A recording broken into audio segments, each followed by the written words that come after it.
आप देख रहे होंगे मैं बहुत मोटा हो गया हूँ। वो क्या है ना, मैंने जिंदगी में बहुत मेहनत की है।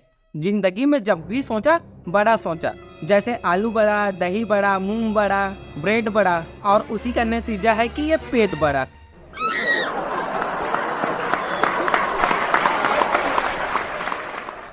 तो ना आज जो मैं बताने वाला हूँ वो उस टाइम का है जब मैं स्कूल में था। जब मैं स्कूल में था तो मेरे पेट के साथ साथ ना मेरी दाढ़ी भी बड़ी होती थी, पर अभी मैंने सेव कर ली है। मेरा जो बेस्ट फ्रेंड है वो कहता था कि दाढ़ी रखा कर, अच्छा लगता है, और मम्मी बोलती थी सेव कर ले, जंगली लग रहा है। तो सेव करने के बाद मम्मी बोलती थी अब देखो इंसान लग रहा है ना मेरा बेटा, और मेरा दोस्त बोलता था छक्का लग रहा है भोसड़ी की।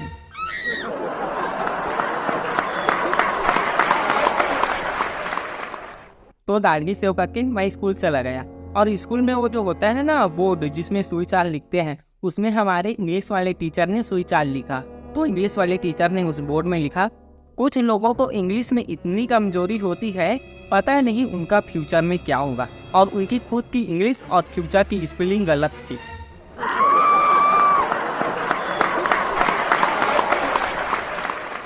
तो फिर क्लास लगी और स्टूडेंट सब लोग बैठे और हमारी क्लास चल रही थी। तो ना मेरे बगल में जो दोस्त बैठा था उसने कुछ बोला तो मैं हंस दिया। तो उसे टीचर ने देख लिया और मुझे गुस्से से बोला किस बात पर इतनी हंसी आ रही है, हमें भी बताओ, हम भी हंस लेंगे।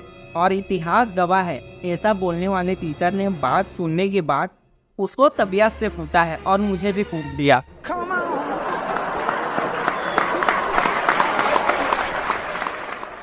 फिर ना मुझे बहुत ज़्यादा बेइज्जती लगी, तो मैंने डिसाइड किया कि मैं भी टॉपर बनूंगा। तो ना मुझे पता चला टॉपर जो होते हैं वो पढ़ाई के साथ साथ जूस भी पिया करते हैं जिससे उनकी ताकत बढ़ती है। तो मैंने भी जूस पीना चालू कर दिया, लेकिन जूस पीने से ही ताकत नहीं आती, मूड भी मारना बंद करना पड़ता है।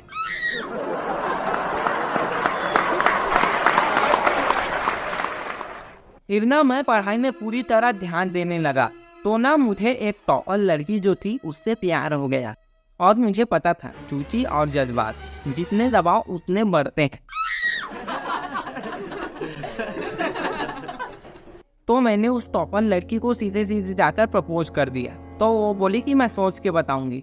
तो ना एक बार मैंने किसी के मुंह से सुना था कि उसे डेयरी मिल्क पसंद है, तो मैं डेयरी से उसके लिए मिल्क लेकर चला गया।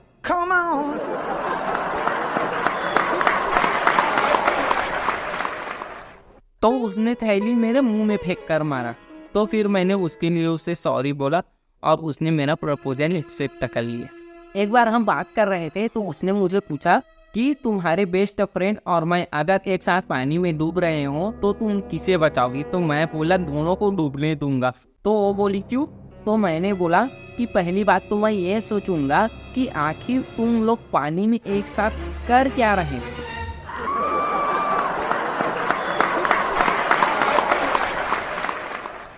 तो एक बार ना वो अपने घर में अकेली थी तो मुझे मिलने बुलाया और मैं चला गया। उसके एक हफ्ते बाद मैंने डॉक्टर को फ़ोन किया और बोला हेलो डॉक्टर साहब, मेरी जेब ना प्रेग्नेंट है, लेकिन मैंने तो प्रोटेक्शन यूज किया था।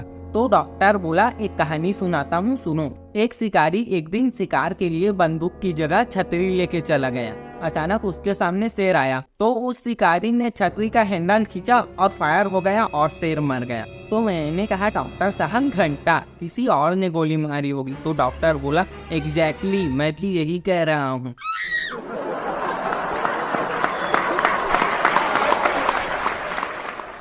फिर मेरी गर्लफ्रेंड और मैं ना इस बात के लिए बहुत ज़्यादा झगड़ा होने लगा और हमारा रिलेशनशिप दिन ब दिन खराब होता गया। फिर ना हमारा ब्रेकअप हो गया। मैं सोचने लगा यार कि हेलो हाय से हमारी बात शुरू हुई थी और लौड़ू और वंडी पर ख़त्म हुई।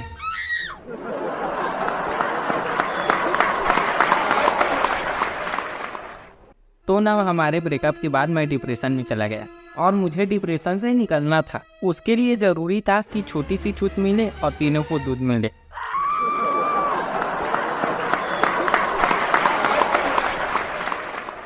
मतलब लड़की। तो मैंने ना लड़की के लिए शादी करने की सोची और शादी करने लगा। लेकिन शादी में एक चीज समझ आ गई है यार कि ये जो हमारे टीचर होते हैं ना उनको शादी में नहीं बुलाना चाहिए। क्योंकि मेरे शादी में ना मेरे टीचर आए थे तो किसी ने उनसे पूछा कि सर दूल्हा घोड़ी से आएगा या गाड़ी से, तो सर बोले सब NCERT से आएगा।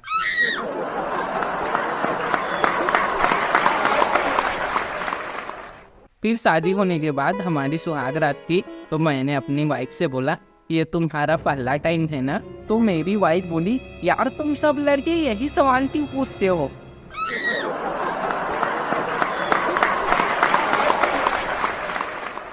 अब मैं क्या करता, शादी तो हो गई थी, सोचा चलो जैसी भी है बाद में सुधर जाएगी।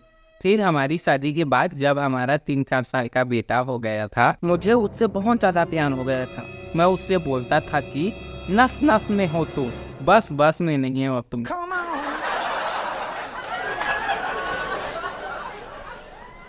यार मुझे लग रहा था कि मेरी जो एक्स थी वो 3-4 साल में मुझे भूल गई होगी, लेकिन एक दिन ना मुझे उसका मैसेज आया, बोल रही थी कि लड़का हुआ है, कोई अच्छा सा नाम बताओ।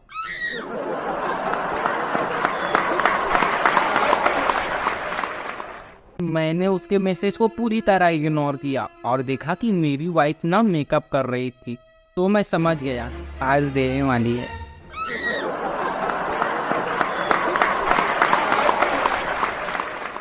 फिर मेरी वाइफ ने ना एक दिन मेरी एक्स का मैसेज देख लिया। मैंने उसे समझाने की कोशिश की, पर वो मेरे 5 टक लेकर झगड़ा करने लगी और मेरी बहुत गलती निकाली, और मैं था एकदम नरम आदमी। उससे ना मैंने बहस नहीं किया, लेकिन किसी भी इंसान की नरमी को उसकी कमजोरी नहीं समझना चाहिए, क्योंकि नर्म तो लन्न भी होता है, लेकिन सख्त होने के बाद गाना मार देता है।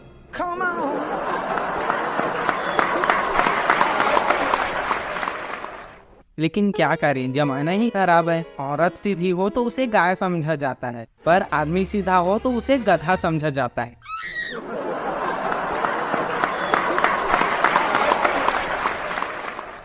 पता नहीं इतना भेदभाव क्यों। फिर मैं मेरी वाइफ से ना नाराज होकर घर के बाहर निकल गया, वो भी बिना खाना खाए। फिर ना मुझे भूख लगने लगी, तो ना पास में भंडारा था, तो मैं वहाँ चला गया। लेकिन अंदर जाके देखा तो पूरी गायब, और बाहर आके देखा तो मेरी चप्पल गायब। तो फिर मैं घर गया तो मेरी वाइफ मुझे और झगड़ा करने लगी। फिर ना बहुत दिन हो गया, फिर भी वो मुझसे दूर दूर रहने लगी। फिर मेरी नज़र मेरी पड़ोसन पर पड़ी। अब क्या करें यार, भले ही खुद की पत्नी ना ऐश्वर्या जैसी हो, तब भी शादीशुदा आदमी को पड़ोस की रानू मंडल अपनी बीवी से ज़्यादा ही सुंदर लगती है।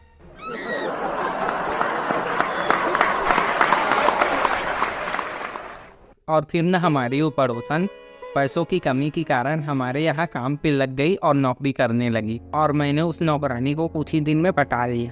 तो मुझे और उस नौकरानी को ना मेरे 4 साल के बेटे ने एक साथ देख लिया। तो ना मेरा वो बेटा एक बार नौकरानी के पास जाकर पूछा कि तुम पापा का लन मुँह में लेकर क्या करती हो? तो वो बोली बेटा तेरी माँ को ना हर चीज़ एकदम साफ चाहिए, इसलिए।